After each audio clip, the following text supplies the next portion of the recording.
room here. She has a lot of ideas. What kind of ideas? Constable's responsible. Now, how does that sound? No. Responsible is not a word. We made it up. Well, unmake it up. Hey everyone, it's Jonathan, and welcome to a slightly different kind of movie podcast. Normally when I do a podcast series on all the different versions of things, whether for every version ever or the Disney Movie Marathon, I do mostly constrain it to adaptations of the same work. Well, today I wanted to do something a bit different because with Mary Poppins, aside from discovering all the obscure versions that are out there from around the world that we discussed in the last episode, there really is one main quintessential iconic adaptation, obviously the 1964 version from Walt Disney. And the story behind the making of that movie is something that has kind of ascended into Disney legend. We talked a bit about it in the first episode, but in 2013 they actually made a full feature film about the process that went into making Disney's Mary Poppins, and I figured that should be part of this series too. However, Saving Mr. Banks wasn't just a movie about the making of Mary Poppins, as I would come to discover. This is also a straight-up biopic about P.L. Travers, the author of Mary Poppins, and all the things that happened in her life to inspire the story she would later write. So, joining me once more are Mark and Stanford. We had already planned on covering this movie from the beginning, but after meeting Jack in the last episode, we decided to have him come back and share his insights into the story with us as well, as he is so knowledgeable on all things Mary Poppins, and by extension, P.L. Travers herself. So I did not know what this movie was going into it. I thought I knew what it was. Oh yeah, because you hadn't seen it before, right? Oh, I forgot that. Yeah, this is the first time I had seen it. Like, I was expecting a lighter movie about Walt Disney trying to convince P.L. Travers to let him make Mary Poppins. But it was, like, so much heavier. And I went over to my cousin's house. Sarah wanted to watch this too. So I went over there to watch with her. And she said that her sister had told her that it was really heavy. I was like, what?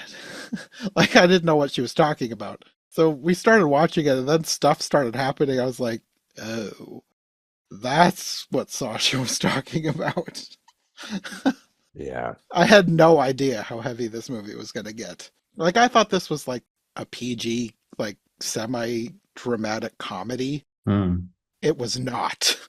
Well, it might have been PG. It was rated PG-13. I looked it up, it was PG-13. So I just thought it was PG and I was wrong. Oh, okay. Oh. I personally didn't feel it went like dark, but I mean, it definitely had heavier stuff than you might have been expecting. I know, I have to say, I don't react to it quite that way, but I have seen it 3 times, so I don't know. Maybe I just had correct expectations. Jack and I are in the same boat. Yeah, I've seen it like 3 or 4 times myself, and I think even the first time I saw it, I wasn't necessarily disturbed, but I felt like it brought some clarity into why P.L. Travers was such a grouch. Yeah. You know? At least supposedly, right? That's probably the best way to describe her. Like, not evil or anything, but a grouch. Yeah. I think my reaction is mainly just because I expected a lighter, almost comedy. And then like it kept getting darker and darker, and then you get to the scene where her mom is literally going to kill herself right in front of the child, and I was like, well, that's true. What on earth is this movie? Like, obviously that must have really happened. I think that's where it got the PG-13 because it was thematic elements. I think it was probably Yeah, I think so too, Mark. Yeah, but I was not expecting a scene like that in this movie. I do feel like there's a cut of this movie somewhere that's all of the Pamela as an adult scenes without any of the flashbacks that would be a little bit lighter, right? It would be. And like at the beginning it was, because the flashbacks are kind of sprinkled throughout, and the heavier stuff comes later in the movie. Like there's some at the beginning with, you can tell something's going on with her dad. The alcoholism, right? I mean, that's the other dark thing, I guess. Yeah. And then he dies of tuberculosis, which I was also not expecting. Which I don't think they said tuberculosis in the movie. We had to look it up afterwards to see what happened to him. Because I was like, he's coughing up blood. That can't just be alcoholism. But it was tuberculosis. Right. But yeah, it just kept getting darker and darker. And it was funnier at the beginning. Like, because I don't know at what point we're in the movie. It was amusing things were happening, and Sarah said something like, I don't know what Sasha was talking about. Maybe it's going to get heavier later, but I like this so far. Because we were laughing at her antics. I don't know. That's probably not the best way to describe it, but just her reactions to things. And He was a fun character. yes, I feel like I wouldn't. This is another instance. I've said this about other characters that we've talked about over the years, but like this is the kind of character that I like watching in a movie. I don't think I would like her in real life, but she is a fun character to watch in a movie. I actually think I would like her in real life, but I Yeah. understand that that is not a universal feeling. No, I'm kind of with you, Jack. Like I would like be amused in real life, so like it wouldn't like put me off. It's probably because I've had people like her in my life who aren't as fun, but they are very judgmental. So I think I'm just, I don't know. Like she wasn't fully off-putting to me. Like I liked her as a character, but I think I would get tired of her pretty quickly if I had to deal with her all the time in real life. I think that's fair. I think there's something about my particular what? I mean, maybe we could call it autism. I'm not sure exactly, but where I can just filter a little of that out. Like I can Mm, just sort of ignore some of those rougher edges and just get into what I really like about the person, which is that, she's really smart. She's really like, I don't know, a storyteller. hmm So you just have to be willing to go along with the rougher stuff or be amused by it, which of course is how the movie presents her. hmm Yeah, I think too, I would probably cut her slack because like I'd be impressed with her work and accomplishments, hmm yet still think, oh well, I don't really enjoy being around her, but I give her the credit, like okay, she's got like street cred, right? Because of what she's done. Yeah. Well, I think that she has a lot of interesting interests, and a few of them don't really make it into the movie. Like, all of her interest in the occult and world religions. I actually noticed that when we were back in her house at the end, you could see that they had done the set decoration to reflect that. Like she had some Japanese statues. And I was like, there's her interest in Zen Buddhism. And that would attract me to her. But it's not quite in the movie, actually, not much. One thing that I know more from like her biography and from other sources, and it comes out in the movie, but they never quite say it directly, is that, she really didn't think of Mary Poppins as being like the books, as being for children. And I feel like that is subtext throughout the movie, where like Disney's like, this is so great, like kids will love it. And she's like, I'm not sure that's how I think about this story, basically. Right, and here she is working with the producer, the most famous producer of family films, right? On something that she views as more, more for adults. Interesting. That's very interesting. Well, at the end of the movie, he does mention adults like, would like it too. So he probably turned. I think she thought she was writing in the genre of like Greek myths that are like so universal that they could be for any age. And like, of course, they could be appreciated by children, but they could be appreciated by adults. And I think that's valid. I think that's interesting. I do not think that is the headline. I don't think that's the main reading that most people have. I mean, I'm an adult who loves them, obviously. Yeah, I think a lot of authors of children of quote unquote children literature or makers of children's entertainment kind of feel that way. Like they see their work as more universal and not really, centered for kids. I mean, even Walt Disney, he himself said that he didn't make things for kids, for his films and stuff, but even like, Dr. Seuss's books or J.R.R. Tolkien's The Hobbit and stuff like that. It's like even maybe to a degree, Frank Baum's Wizard of Oz and stuff like I don't think they really. I think how the public sees them is different than how, like you said, like how they perceive themselves as writing. I was thinking a lot about Baum on this viewing. I wonder, I've never really put them together in my mind before, but I want to think about the ways that they're similar or different. That'd be interesting comparison Yes, analysis. absolutely. That's my goal one day to read all the Oz books. Oh yeah, the Fabulous 40. And the Mary Poppins ones too. The Fabulous 40. Yes. Sounds like a bad Enid Blyton series. It does kind of. There's a movie like this for him, like about Yeah, how he. with Ritter, right? Jack Ritter. or Jason Ritter. I forget his name. I don't know who's in it. I watched it. It was made for TV. Yeah, I think I know what you're talking about. I haven't seen that. What did you think of it? It's not good, but I'm glad I watched it, I have a love of Oz that is somewhat like my love of Mary Poppins. I think I think you bring up a good point though, because I think one of the reasons that I like this film too, I find the story very compelling, but I also just think it's a very well-made film. Yes. No, I think it is. I think it's a terrific script. It's very well directed and very well acted, and so I think that really is one of its strong points too. I mean, it's fascinating to hear or see an interpretation, right, of some of these events, right, that we've heard about. And So sorry, the Baum film is called The Dreamer of Oz, the L. Frank Baum story with John Ritter. John Ritter plays, was in it. yeah, he Okay. plays Baum. When was it made? 1990. Okay. I think thank you. Rue McClanahan is in it too. Yeah, that Oh, she's in wow, it, is she? yeah. Okay. Interesting cast. This also had an interesting cast. I was like, these are some serious actors to be in this kind of, I don't know. I was surprised. Like, I knew Emma Thompson and Tom Hanks were in this, but I guess I'd seen the poster, but I don't think Colin Farrell ever made it into my brain as like somebody who was in this movie. So when he showed up, I was like, what? I had no idea that he was going to be in here. Yeah, I kind of feel bad for him and like Ruth Wilson because like all those scenes that pretty much everybody who acted in the flashback scenes, I mean, I'm pretty sure they did not film those at the same time as the scenes with Emma Thompson and Tom Hanks. I'm pretty sure they never met up because they're pretty much like two totally different movies. So I kind of feel bad for them. They never shared any screen time with Tom Hanks and Emma Thompson. I mean, the way they did it, it works. Like, it works that they feel like two different movies, but the way they go back and forth, I think, is really brilliant. Like I said, I had no idea that the movie was going to do that, and it worked so well. I really liked it. It took me till this viewing to sort of get that BJ Novak's character and Schwartzman, who's the other guy? Jason Schwartzman.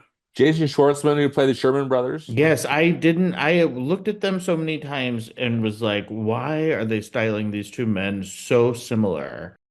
And then this time I was like, oh, I see. They are brothers. Yes. Yeah. They're Walt's famous Sherman brothers. Yes. What else did they composed the music for other movies, other Disney Yeah, movies? they Oh, did yeah. a bunch of stuff for Disney, but even just in general, like they wrote like over 1,000 songs together. Yeah, But in terms of Disney, they did a lot of live action stuff, but in animation they did like Sword in the Stone, Jungle Book, Aristocats. But I think their biggest claim to fame is that besides Mary Poppins is their work in the parks. They did like It's a Small World After All. They wrote that. They wrote the Carousel of Progress song. Yeah, you definitely have heard a bunch of Sherman Brothers songs in your life. They also wrote the songs for, is it The Sword in the Rose? What's the name of that? Slipper in the Rose. Thank you. The Slipper in the Slipper in Rose. the Rose, That yeah. could be right. I think you Sword in the Stone. Yeah, The Slipper in the Rose. Chitty Chitty Bang Bang, if I'm not Chitty Bang mistaken. Bang, yeah. Is- Yeah, is- they did a lot of is- stuff is not their for work. Disney too. Yeah. They did Chitty Bang Bang, Slipper in the Rose. They did Charlotte's Web, the animated one from the Charlotte's Web. 70s. Yeah. Oh, yeah. Didn't they do like a Tom Sawyer one too? Yeah, they did Tom Sawyer with Johnny Whitaker. John Whitaker and Jodie Foster in her first Yeah. movie, I think. Yeah. Yeah, Anyway, they're prolific. yes, they're like up there. And Disney legends, like Disney fans, just go Yeah. gaga over the Sherman Brothers. Yeah, Robert Sherman, he died in like 2012, just like in his 80s. But Richard Sherman died last year. He was 95. Yeah, I saw him at one of those D23 events. He did a concert. Oh, that is so lucky. Did he take a picture? Probably, from a mile away, in the big giant hall, but still just to be Nice. there. I always wish I could have met him, but I know that wasn't gonna happen. Well, and just a little bit of Sherman Brothers trivia before we move on. That Once Upon a Studio short that Walt Disney Animation Studios did recently, they had him re-record playing Feed the Birds on the piano that he used to play for Walt Disney on. That's back in place in Walt Disney's office that they restored there on the studio lot there in Burbank. And anyway, that's pretty neat. That's like one of the last things he did before I think he passed away. There's a cool little YouTube video about it. Where the directors of the short are just absolutely geeking out. This experience is happening that they are with with Mr. Sherman. It was actually an article last year that when he and his brother were, in their early days of working together, they had like some sort of like dinosaur character that they made up and they had stories and stuff about. But Oh yeah. yeah, but then yeah, last year they actually had news that they were gonna make a movie based on this character. So I don't know Really? what's gonna happen to production now that he's passed, but that was interesting to know. I remember that too, Mark. Yeah. Yeah. I forget the name of what that character was. He had a interesting name. Was it going to be like an animated movie? Was Disney doing it or? No, it wasn't Disney, but I think it was either fully animated or like half animated, half live action. I forget what the details were, but it was interesting. It's like, wow, Sherman's still working. That's interesting. Hmm. Anyway, long story, Jack. They're very big. Yeah, that's interesting. I think most of the people were real people, right? But I don't know Yeah. about the driver. No, Did he anybody look it wasn't. up? Okay. Yeah, he was a composite of multiple people, including whoever the driver was as well. He wasn't any particular Mhm. person. He was good. I mean, in terms of a plot engine, it was a good addition. No, definitely, yeah. Oh, absolutely, wasn't it? Yeah, good. I agree. Like, like you guys said, like they did a really good job in this movie, not just with the acting, with the writing, with the yeah, it's also interesting to see, what parts are, true, which parts are Yeah. kind of true, which parts didn't happen at all. But again, it's not a documentary, it's a film based on a true story. Right. And it is itself a musical, right? I mean, And it's a yeah, The thing that stood out to me the most, like reading after the fact about what was true and what was made up, yeah. the thing that stood out to me the most is the weirdest change was that in real life it was not her aunt, it was her great aunt that Uh, came, that served as the model for interesting. Mary Poppins. It Oh, was her mother's interesting. aunt.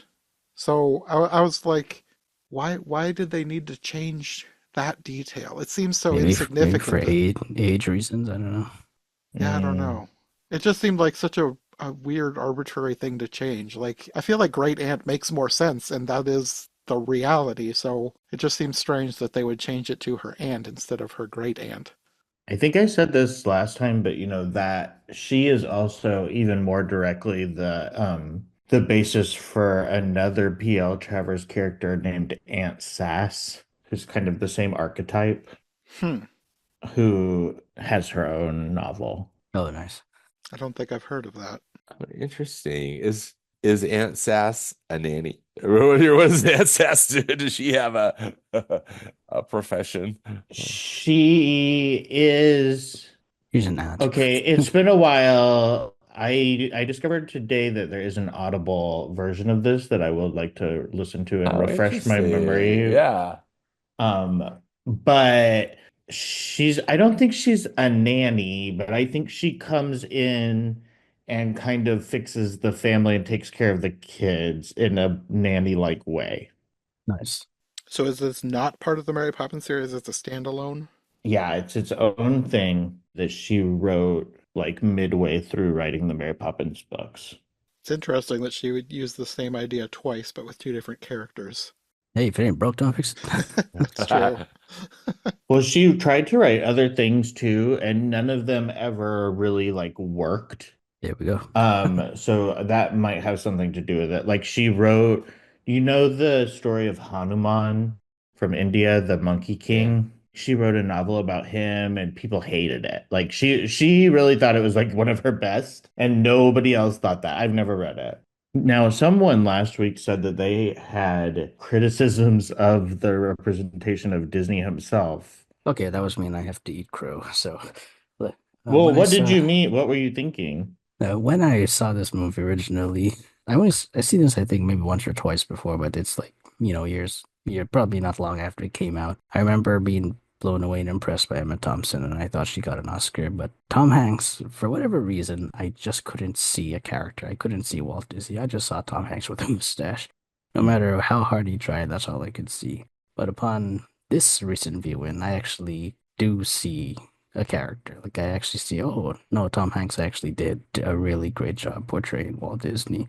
Maybe I'm just older now, or I'm just seen a lot more films since then. But like, no, his portrayal of Walt Disney has grown on me. But before, all I saw was Tom Hanks with a mustache. No, but I wasn't saying he wasn't trying, but like it just didn't convince me. But now I'm convinced that, he actually did like an award-winning performance too.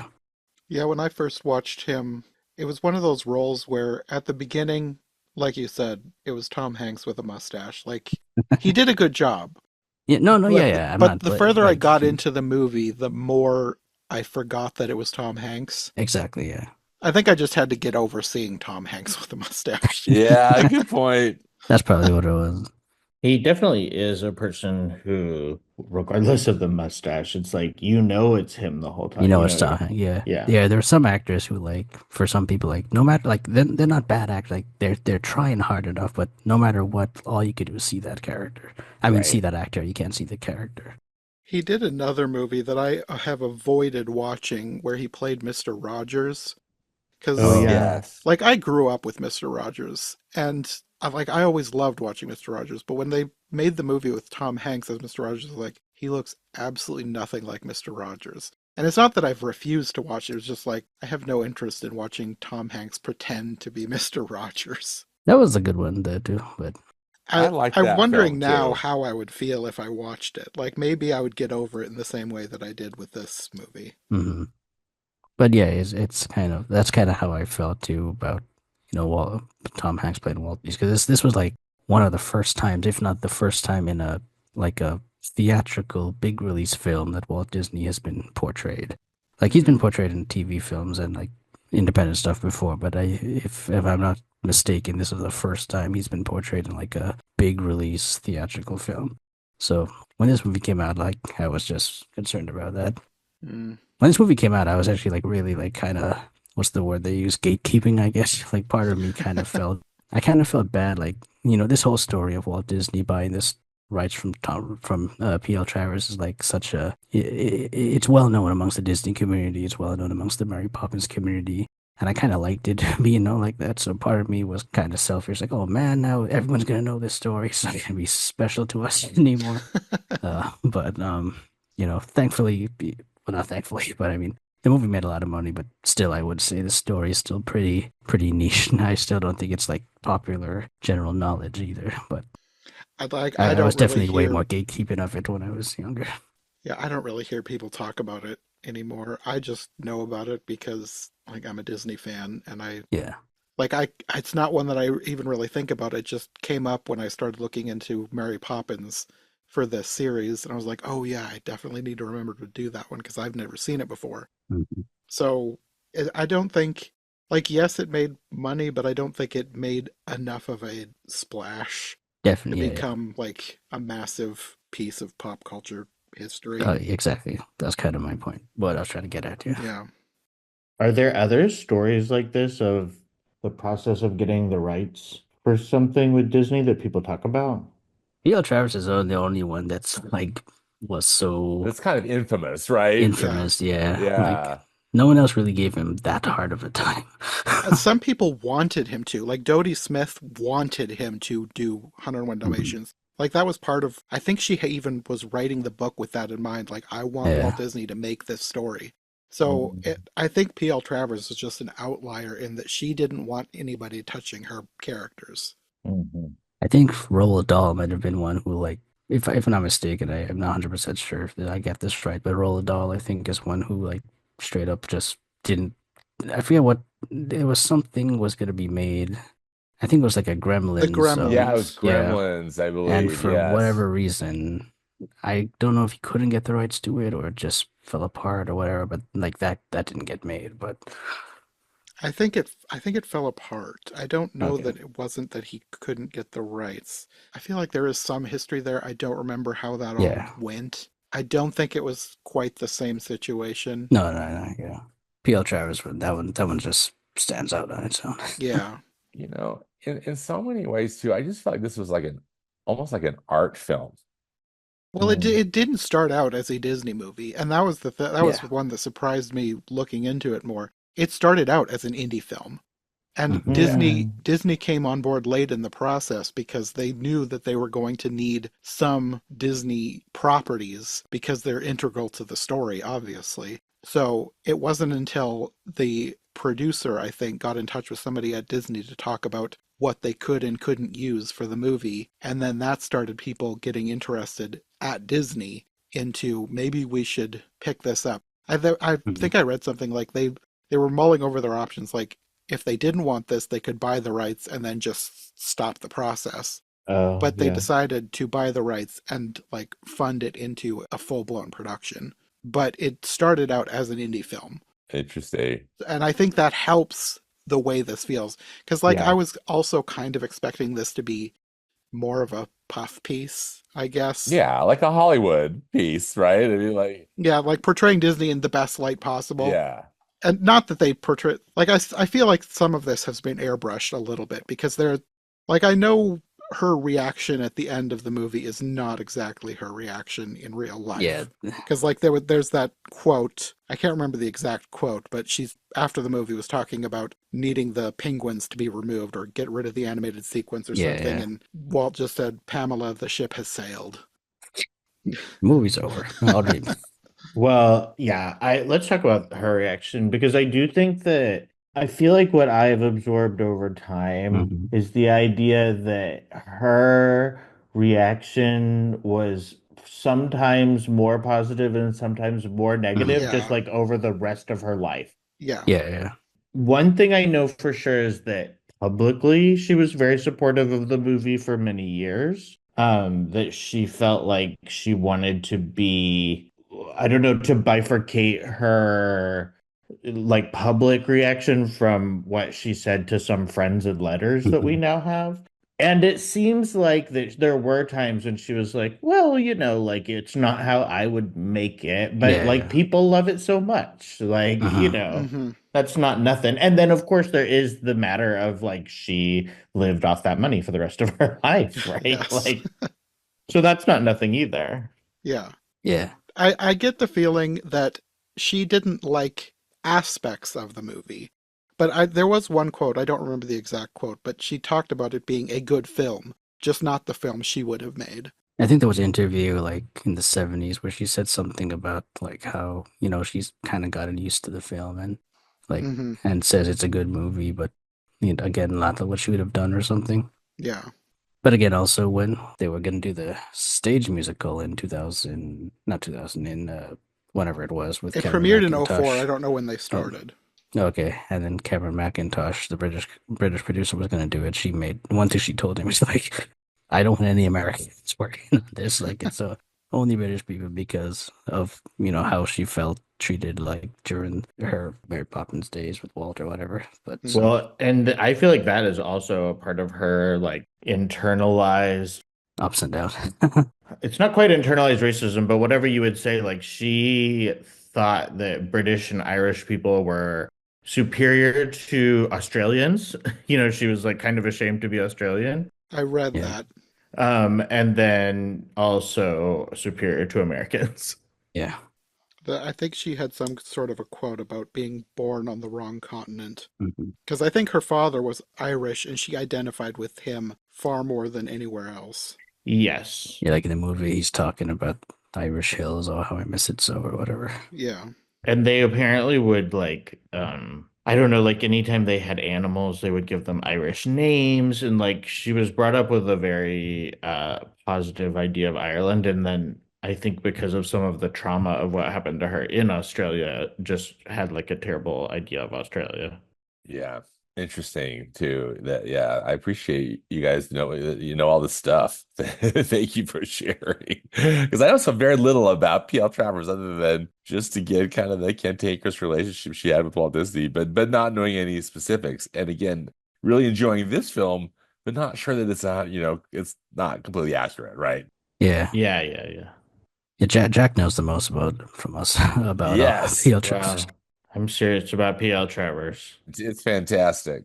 Oh, one other thing that I know for sure is that she loved Julie Andrews. Yeah. Like one thing she loved about the movie and that Walt saw Julie Andrews on stage Yeah. and then wanted her to be Mary Poppins. And then he set up for them to go to lunch. And I think the story is that he was nervous, sort of reasonably nervous about how that might go. But she immediately loved her. And then she did love her in the movie. So that's one thing she loved about the movie, for sure. Yeah, even in the movie, there was a Walt Disney wanted to cut the lullaby song. I forget the name of it now, but um, Julie Andrews really like "Stay Awake." That's the Stay song. Awake. Stay awake. Yeah, and Julie Andrews really loved it, so she actually wrote to P.L. Travers telling them what they're gonna do, and P.L. Travers like replied back, pretty much saying, telling Walt, you have to keep that in the movie. So Oh, that's so interesting. yeah, Yeah, that's interesting. I think we talked about that when we did our original yeah. Mary Poppins Mhm. episode, and I think I said something like she weaponized P.L. Travers against Walt Disney to get the song she wanted to sing in the film. Good for her. I mean, She played that right. yeah, know where the power is. Know what's at your, what What power do you you can have? access. Absolutely. And aren't we glad it's still in the movie? Because it's really a lovely moment. I That's my like least it. favorite song in it, but that's just me. I know Mark doesn't care for it very much, but I like that song. I skipped that one, but I should say for me, anytime Julie Andrews is singing, I'm happy. Yeah. yeah, that's fair. There's a part of me that is surprised that she loved her so much. I mean, she was just really charmed by her. And so Mhm. that's fair because obviously she's very charming. But Yeah, Julie Andrews, yeah. she's like Julie Andrews as a person, to my knowledge, is really not like the character of Mary Poppins in that way that I kept bringing up last time of like, the character is like kind of harsh. And Yeah. Julie Andrews is like, like terminally sweet or Like like, lovely. Yeah, yeah, very like lovely. lovable. Yeah. But she was really charmed by her. It's the English/Irish connection between them. I don't know. That probably helped. That's true. There's that whole English connection. You wonder what she thought of Dick Van Dyke? Maybe not much. I don't know. I feel Do like we I know? read she did not like him. If based Yeah. on based on the movie alone, where I like when her brothers are like, hey, Van Dyke's one of the greatest. She's like looking at them, Dick Van Dyke, one of the greatest. Yeah. Well, Olivier was one of the greatest. the other thing is like that character is not so central in the books. Like he's in one story, maybe he's in more than one, but like he's really not important.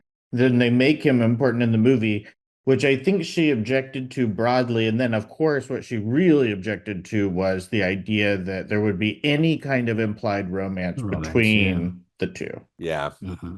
And then she also really didn't want there to be any kind of romantic spark between Mr. Banks and Mary, which, I didn't hear about that one, but that's a little more like, well, yeah, that would be weird. yeah. One thing that's definitely true that I think is kind of fun is that she just went to America. Like she wasn't invited to the premiere. Yes. So she just went to America and then wrote to Walt and said, like, hey, I guess they lost my invitation. I'm here. Please get me an invitation. I think in real life what she did is she kind of went through like one of Walt's like someone else on Walt's team, and that's how she got the tickets to go through. Yeah, I think I read that it was a different executive that they rewrote it to be Walt in the movie. But yeah, Walt didn't. She didn't get an invitation originally. And they did plan to invite her to the London premiere. I don't know about that one, but I think that's I'll true. assume yes.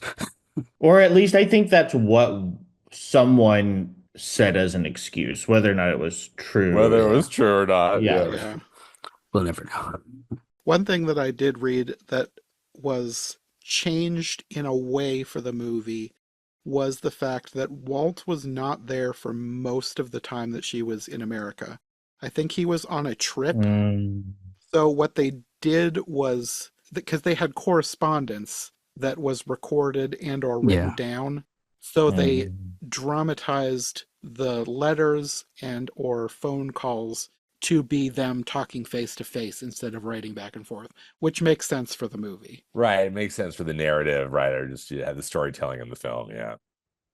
Bradley Whitford was in this too. There's so many like famous people who I know who are in this movie.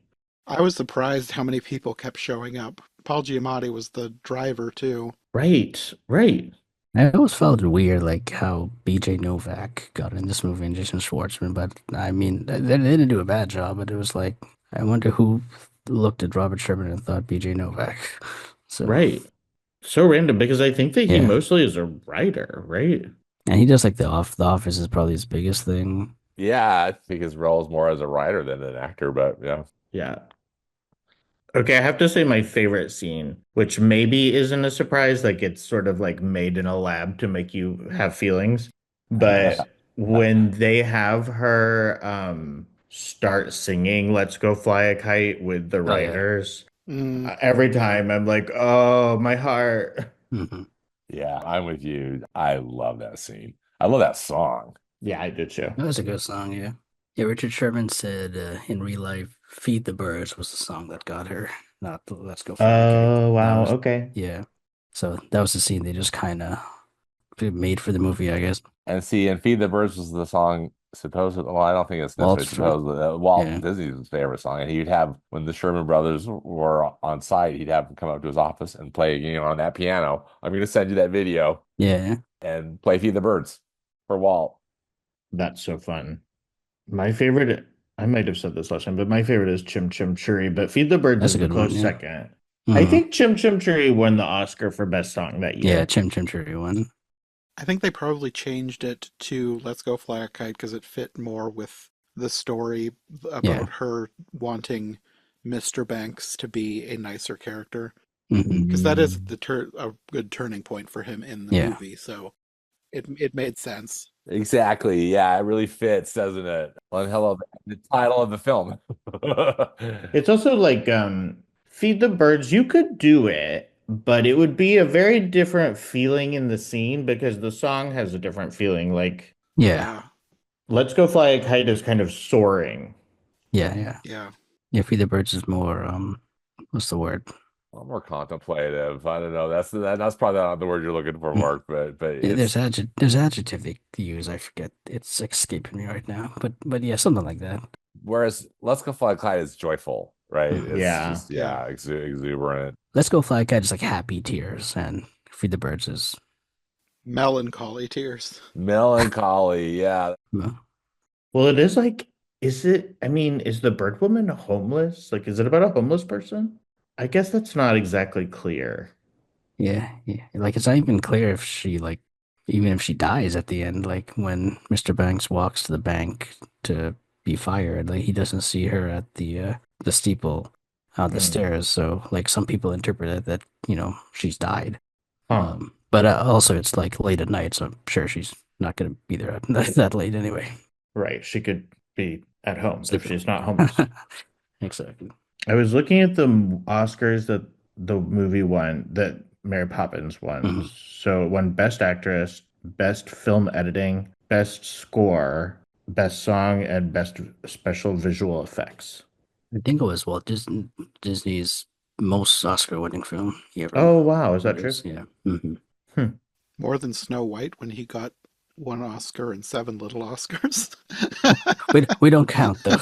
It counts as one, even though the award itself is so cute. That's a sympathy prize.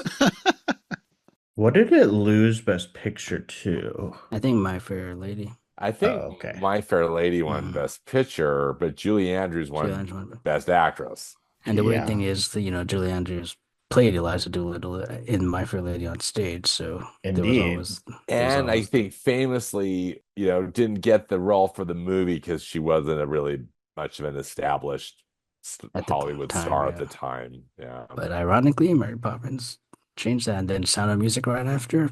She Yeah, would never lose that spot of fame. exactly. I don't think I had a favorite scene in the film overall, but I think my favorite aspect of the film overall, like for me, this was like a Disney fan's dream, like seeing all the little Easter eggs and little nods and winks to like Walt Disney and his time and like the studio at his time, like seeing all the Disney movie posters on the wall and seeing like the pictures of like Florida, so where he's planning out his Mm, future Disney World project, seeing Disneyland, how it looked, how it quote unquote supposed to look back in the day, and like Yeah, because they the filmed those scenes at Disneyland, right? I think they brought in set pieces and things and probably some of it was CGI, but I remember seeing pictures of kind of like behind the scenes of them oh wow, doctoring up I Disneyland didn't realize that. to make it look like it would have Oh wow. back, there in the 60s. I read that they made it look almost identical to how it would have looked. There's apparently one scene where you can see something in the background kind of blurry that is more modern, like it was added in Yeah. the 80s. But for most people, like I've never been there myself, I would not know. Like it would have to be somebody who's like extremely familiar with Disneyland and when things were added to even notice something like that. Otherwise, from what I've read, it was very accurate. Well, we know that there are fans who probably do know what it looked like in every era, right? Probably. Stanford's one. I know. I'm kind of one, but I don't. I'm trying to remember. I think I had read what that quote unquote. What do you call that when is it a gaff or something? I don't know, when they Oh, like a goof or something. yeah, that they've something enters in the frame that's kind of unintended. Anyway, I thought they did a remarkable job of making it look. Again, I don't know what it looked like, then I wasn't born, but still, I love the park and have been there a bunch, and I thought they did a really wonderful job of making it feel like it was, from the 1960s. Yeah, I agree. I Yeah. agree. And also just like just, she has this iconic scene in the books on a carousel, and then she won't get on it, right? It's a very good, example of Yes. her as a character. I Yeah. love that scene. Winning the bet. Like, you just pay me $20. One scene that stood out to me, like, I wouldn't say it's like a favorite scene, but I think it was one of the first scenes that was like, oh, this is really touching, was when she went and got the Mickey Mouse plush. Like she had stuffed it in the corner. She was annoyed at all these plushes, and then she stuck that one in the corner. But then when she went and picked it up and sort of cuddled with it, it's like, oh, that's really sweet. Mm-hmm. I think I noticed that part. Yeah. And then she goes into the premiere with Mickey, right? Yeah. With the quote unquote real Mickey. The person in the costume. Walk around Mickey, right? Or Right, whatever they call, yeah. Like fursuit Mickey. And in that scene, you can see somebody playing Julie Andrews and Dick Van Dyke. Yeah, I was gonna. Like, yeah. It wasn't something like they pointed it out in the movie, like there's Julie No. Andrews and Dick Van Dyke. But I saw them and I was like, is that supposed to be Julie Andrews and Dick Van Dyke? So I looked it up afterwards. I was like, yes, it was. So They're uncredited, silent aren't they? cameos. yeah, they did a good job finding somebody to look similar enough. Like it didn't look exactly like them, Yeah.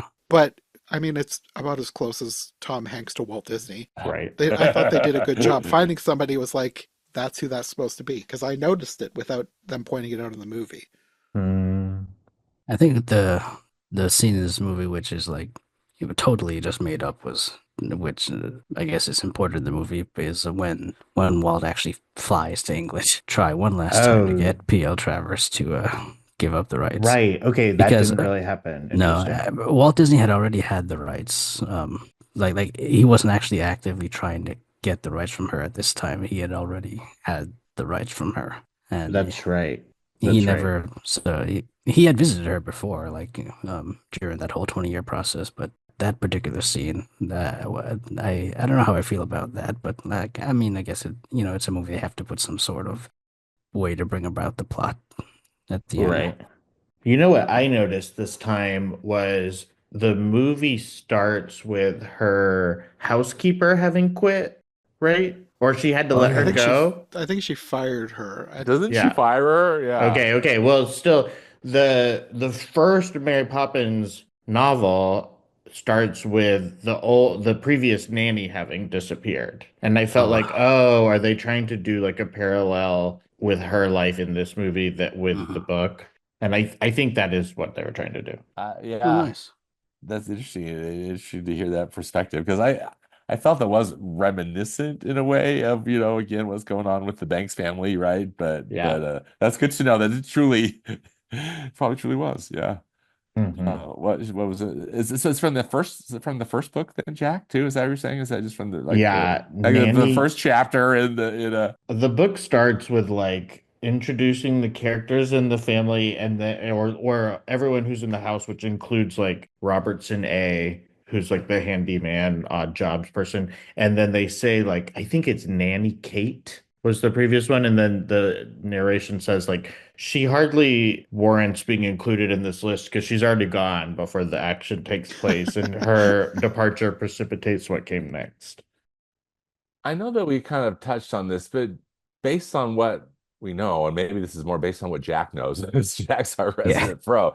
he's a Travers Do you guy. feel like Emma Thompson and also the screenwriters, did they capture kind of the essence of P.L. Travers as an individual?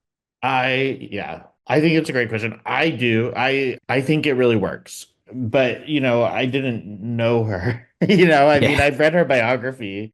But yeah, I like the representation.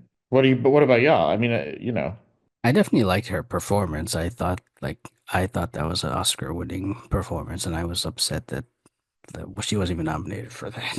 hmm. I think she's such a fine actress. I thought she did a wonderful job, but again, I had only heard like little bits and pieces kind of Disney fandom about the difficulty of P.L. Travers, so I just didn't feel like I have even close to the knowledge to say, oh wow, that's a really accurate portrayal, of Even her.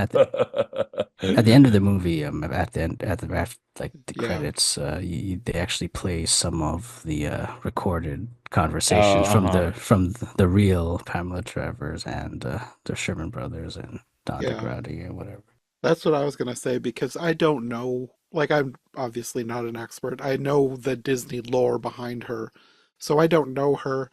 Watching her performance in the movie, this felt like the character that I had read about in the Disney lore, but I wouldn't know for sure. But then during the credits, when they played those clips, I was like, yeah, this feels like the same person that Emma Thompson was playing. Yeah, that's how I felt too. And I think, I mean, what's really key is that they managed to portray her as like prickly and, critical and like a little bit rude, but still ultimately very lovable. Like, I mean, that's the Pamela Travers that I feel like I know. I Hmm. think she's very firm, and I think I find that a lot in Mary Poppins' character as well. Like they're Yes. not. I wouldn't call them mean or even stern. I think is too hard a word, but they're very firm in what they want to accomplish or what their beliefs are or whatever. And I think that's they did that well. Yeah, I might call them like no nonsense, Yeah. which Yeah. is funny because a lot of what's in the movie and even in the novel is like, kind of nonsensical. Yes. I do wonder, like, I just don't know enough about like the Edwardian period, but it's like, is that a cultural thing for the period? Maybe to some extent, or for a nanny Well, in the period. the British culture in general is just, especially that area, is very, upper crusty. At least with the upper class. Yes, and I think also with the servants or like I don't know, the working class that directly served the upper class and like lived in their houses, I think they also thought of themselves like that. But I don't know for sure. I'm not an expert. We need an English historian on this podcast. Well, I guess I have the same question. I know we touched on this also a little bit, but Walt Disney, I mean, we clearly the Tom Hanksness of it all is ever present, right? You're just like, this Yeah, is an actor that we know really well. yeah. It's like a double-edged sword. But do we feel, I mean, what do you think? Again, again, I thought his performance was fine, but I also don't know if like, did this bring truly any insights into Walt Disney as an individual, as a person? Well, let me ask you this for the Disney heads. Did you think it was surprising that they showed him smoking? Like that they allowed that? It was surprising because that's something they generally don't like to show, and Walt himself didn't like, kids seeing him smoke and whatnot. But the only reason they And showed he it, even says that in the movie. yeah, the only reason they showed that is Tom Hanks was insistent upon showing Did they that. show him taking a drag on the cigarette though? No, he just put it out. But he Yeah. wasn't actually Mhm. putting it to his lips. No, he was putting it out. Yeah, he wasn't. Because I think I read that they didn't want that at all. But I think Tom Hanks and somebody else maybe insisted because like that is true to Walt. Right. And then they also had the heavy smoker's cough in the background Yeah. when he's like off in another room, Well, which I liked that touch because like yeah, that's at least from what I know of Walt, that would be true. well, isn't it kind of how he died? Yeah. Well, yeah, and he died Yeah. of lung cancer. it's sad too because like this is 1964 the movie comes out, so we're like as Disney fans we're also watching like the ending of Walt's life because he died in 66. He only lived 2 more years after that. Oh So wow. this is pretty much like his. That's why Mary Poppins is like a big magnum opus of his because it's also like one of the last big things he did, Yeah. movie wise. I mean, For me, I mean, my main familiarity with Walt Disney was seeing reruns as a kid of like The Wonderful World of Disney or The Wonderful World of Yes. Color, those shows that he would introduce, right? Hmm. And then, of course, just kind of the mythos around him. So I thought Tom Hanks did a fine job because again, I think he's just a very fine actor. But I don't know if they really captured what I thought. I mean, I don't, frankly, I don't know. no, I agree. Like, if this was more of a biopic of Walt Disney, if he was more the main character, I think they probably would have gone more in that direction. But I think they're still, P.L. Travers is kind of the main character in the movie. And Walt Disney's I don't want to even say side character, but like, No, but he is like a secondary character in the film. Which that surprised me too, because when I went into this, I was expecting this to be about Walt trying mm, to get rights for the movie from P.L. Travers. I was which not, kind of was. I was, for whatever reason, I did not know this was a biopic of P.L. Travers. I thought this was just about Walt trying to get the rights to her book. Well, and the thing that really puts it over the top of it being really about her and not about him is that we get so much time in Australia. Yes. Exactly. Which I was not expecting, but I appreciate that because it made her make so much more sense as not just a character, but as a person. And that it was like why she didn't want. I do think this is true that her projection onto the characters of her family story is why she was so ambivalent about giving up the rights. Yeah. I mean, her dad worked at a bank, like it was her dad. Yeah, It's like, good. how more obvious can you get? Right. Right. Good point. Yes. And like one little tidbit that I know is definitely true was that, in Saving Mr. Banks, she says like you have to use this kind of measuring tape. Hmm. And she's like wanting them to use the measuring tape that her family used when she was growing up in Australia. And that is true, from my understanding, that she did make that request and that it was like a projection. Now that you mention it, Jack, like the idea just came to me, like how you mentioned how one of the reasons we think this, like Travers is the main character, and this is because we see the flashbacks of her life in Australia. I was thinking, I wonder what the movie would have been like if we also were seeing flashbacks of Walt Disney's early life at Right. different points of this, like when he's going through his difficulties with P.L. Travers as well. So maybe we're seeing flashbacks of his like his paper route that he talks about, or his early days getting started as well, when with the Mickey Mouse and the whole Oswald drama and losing the rights to that and whatnot. So Well, I that's do think interesting. that there's a way in which their stories are similar, but also like contrasting because they were both from these kind of more rural backgrounds, but she like wanted to hide that she was from Australia. She wasn't proud of it. She wanted to like make herself sort of upper class English. And he was more like, well, I mean, tell me if you think this is accurate, but I think he more like celebrated his humble beginnings and like Hmm. wore it as a badge of honor almost and like Yeah, saw himself as a success story in a very different way than her. Yeah. I would say that's fair. Yeah. Yeah, agreed. You could do a movie more like a sort of about that contrast. Hmm. One of my favorite line, or not just lines, but like Easter eggs in the film is when Don DeGrod, Bradley Whitford as Don DeGrod, he says, "Man is in the forest," which is something the animators would say when Walt Disney's in the like around. Oh, yes. So I love that so much. When that happened, I just burst out laughing, and Sarah was looking at me like, what on earth is wrong with Exactly, you? only Disney fans would get that one. I think one thing I want to mention is the actress Ruth Wilson who played her mom.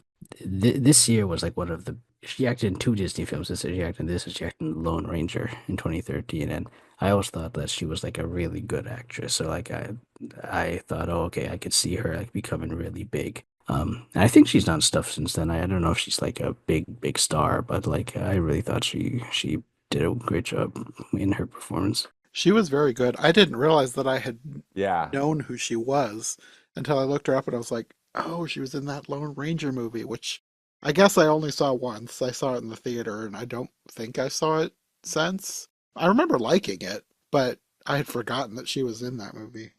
I think she's just busy. It seems like I bet if we looked on her IMDb page, I think she does a lot of acting. But yeah, she might not necessarily be like a huge quote unquote star, right? But Yeah, but she works a seems lot. like I think she works a lot. Yeah. Mhm. I could be wrong, but yeah, she was very good. So I put in the chat, sorry, just to backtrack a touch, that YouTube video that where Richard Sherman is playing Feed the Birds for that recording for the Once Upon a Studio short. It's like 2 minutes. I think it's absolutely worth watching if you've got any interest. Okay. I think part of it too is I adore that short. I think that's really like the only good thing that Disney did for their 100th anniversary. I thought it was really great. If you haven't already seen it, yeah. And if you haven't seen the short, I highly recommend the short too. I could put a link to that as well if you'd like. Oh yeah, Yeah, that was something. it was a great short. Yeah. Yeah, you do a I wrote podcast it about that, onto my. Jonathan? Sorry, Jack. Oh, I was just saying I put it on my watch list. Oh, Nice. good. Okay. I feel like I talked about it on a podcast at some point, but I don't remember Yeah, I for feel you would have. sure. I don't remember either. When did it come out? Was it last year? 2023. It was 2023. I think like the end of 20, like fall of 2023. Yeah, because it would be 100 It would have years. been October, I think. I think it was released like on the actual 100th anniversary. Does that sound right, Mark? I don't remember the date, but I think the year was the 100th anniversary. Yeah. Yeah. I have to go back and see what I did episodes around that time because I feel like I talked about it with somebody, but now I'm questioning whether that was a recorded conversation or just talking about it with somebody. You can never tell. Yeah, that's funny. I bet that's true. Well, I guess, does anybody have any final thoughts on Saving Mr. Banks? Well, I think it's good. I think I know I think that's my overall feeling. Like I think they did a pretty good job and it's a good movie. It is a little more intense than you might be seeking, but I've watched it 3 times and I've enjoyed it every time. Yeah, I really enjoyed it for completely different reasons than I expected. Like this was not the movie that I thought it was going to be when I went Yeah. in, but I really enjoyed it. It was a very good biopic of P.L. Travers, even though some of it is fictionalized and changed from what it really happened. It does give you a good insight into her as a person. And if you're familiar with the Disney lore and how tough she was to work with, this really helps explain why. And I really liked that about this. Because I was just expecting a comedy, and I was not expecting to understand her as a person. I was expecting to be empathetic. Yeah, kind of, yeah. Yeah, no, the Sherman brothers would always mention about how, like, well, even Dick Van Dyke too, like how, like, I don't want to say horrible, but like how just like tough of a person she was. Mhm. So, yeah, this movie I think is really great. It's one of the few movies that I've given an A to on my live action Disney blog. And I think the story is great, and it's nice to see this. It's nice to see something Disney on a big screen that I could see all the Disney Easter eggs and stuff. And Mary Poppins is a beloved film of mine, so seeing the behind the scenes kind of how this got made is also Yeah. interesting. But again, the biggest thing that I think is the performances. Emma Thompson was amazing as P.L. Travers, and I've grown to like Tom Hanks as Walt Disney. I think it's just an excellent film too. Just for all the reasons, you all stated so well. And, also just I think a really cool snapshot into a time period of the Disney studios. And again, it might not be 100% accurate, but I really think that at least that's how I'd like to believe it was, Yeah. and so I just think it's terrific. Great film, again, great acting, great screenplay, great directing. Really, really just an excellent film. Yeah, part of me would love to have like a good like Walt Disney biopic from the Disney studios, but this is the best thing we have. It's So probably the best take thing. it. Yeah. Kind of, yeah. Maybe they'll do a CGI remake of Walt Disney's life. Oh gosh. Run away. That's funny. They probably won't ever do a sequel, but in looking into her life, like Sarah and I were reading about a bit about her afterwards, and we discovered that she had things happen after this that were interesting and felt like they would make a good movie, because apparently she adopted a son, but the son also had a twin that he didn't know about, and the twin like showed up at some point, like in the middle of the night, drunk, demanding to see his brother that he didn't even know existed. It's like, this feels like a movie. I was like, She adopted the son after these events, or was it before? she adopted a son, and the son had a twin, but she never told the son about the twin, and then the twin showed up when he was like 17 and demanding to see his brother, and his brother didn't even know he existed. But was the adoption after this? I think it was later. Okay. Yeah, I think it was later. I mean, it was fairly late in her life, right? Is that what you read, Jonathan? And she lived a long life. Like she was like 96 or something when she died. I don't remember the year that happened. Let me check. What was his name? Like in my mind it was like the 70s, but Oh, okay. I don't know that for sure. His name was like Amaryllis or something. Her adoptive son. Yeah. Something kind of like flower referencing. At the age of 40, 2 years after moving out on her own, Travers adopted a baby boy from Ireland who she named Camillus Travers. Camillus. Okay. So Ford, that might have been, she was born what, 1899 or something? She was born in 1899, indeed. Yes. Okay. So yes, that'd have been 1939 when she had, yeah, because I always thought that she had already had the son like by the time. Okay, so the the thing that I'm thinking of must have happened before this movie then. Interesting. Because the rest of this kid, Camillus Travers, was the grandchild of Joseph Hone, who was a writer, the first biographer of George Moore and W.B. Yeats, and says he was raising his 7 grandchildren with his wife. Camillus was unaware of his true parentage or the existence of any siblings until the age of 17, when Anthony Hone, his twin brother, came to London and knocked on the door of Travers' house at 50 Smith Street, Chelsea. He had been drinking and demanded to see his brother. Travers refused and threatened to call the police. Anthony left, but soon after, following an argument with Travers, Camillus went looking for his brother and found him in a pub on King's Road. Anthony had been fostered and raised by the family of the essayist Hubert Butler in Ireland. Through Camillus, Travers had 3 grandchildren. So I feel like that is a movie in and of itself. I was thinking that happened after, but apparently this was before these events. If you ever want to read about like some of her kind of interesting spirituality, the guy who she was like really a follower of is named George Ivanovich Gurdjieff from Russia. It's pretty interesting. She had an interesting life. I feel like we could get another movie out of this. Yeah, for sure. You definitely could. Also, just like her writing the later Mary Poppins books would interest me. Yeah.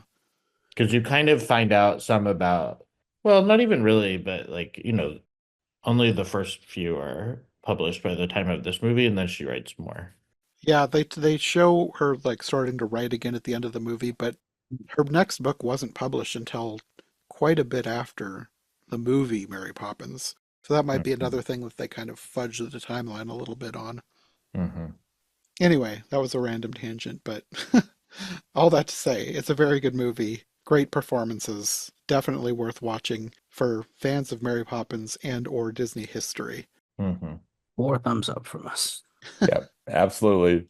Well, 8, I guess. 2 thumbs up for each of us. Yes. Yes. Well, until the next time, do you guys want to let people know where they can find you online if they'd like more from you? Stanford? Yes. So I have a movie podcast. It's called Movies Past and Present. You can find it at moviespastandpresent.com and also on wherever you listen to your podcast. I'm also on Instagram at moviespap, as in past and present. And Mark? You can find me in my blogs. I have 2 blogs. One is The Animation Commendation at theanimationcommendation.com.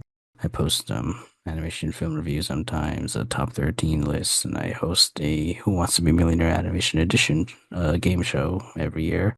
Well, I have been, so hopefully we'll see if I continue doing it, but you can check me there. And I have another blog, My Live Action Disney Project, at myliveactiondisneyproject.com, where I'm trying to watch and review every single live action theatrically released Disney film ever made. I reviewed this one, Save Mr. Banks.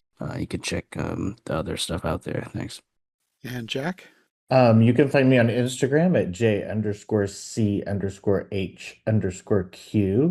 And I have 2 Tumblrs. One is my Showa Magical Girl Tumblr. We post twice a day about magical girls in Japan until 1989. And the other one is Zephyr Prince 8, ZEPHYRPRINCE 8, which is just all kinds of media that I'm consuming. Okay, well, until the next time. Thanks for listening to the Disney Movie Marathon. If you enjoyed this episode, make sure to subscribe and follow my co-hosts as well. My Linktree and all of our links will be in the description below. If you want more of my content, all my podcasts are available on YouTube as well as most podcast platforms. If you enjoyed this show, check out one of the other podcasts or check out my Patreon for bonus and extended episodes you won't find anywhere else. We'll be back soon with another brand new episode, so thanks for listening and we'll see you next time.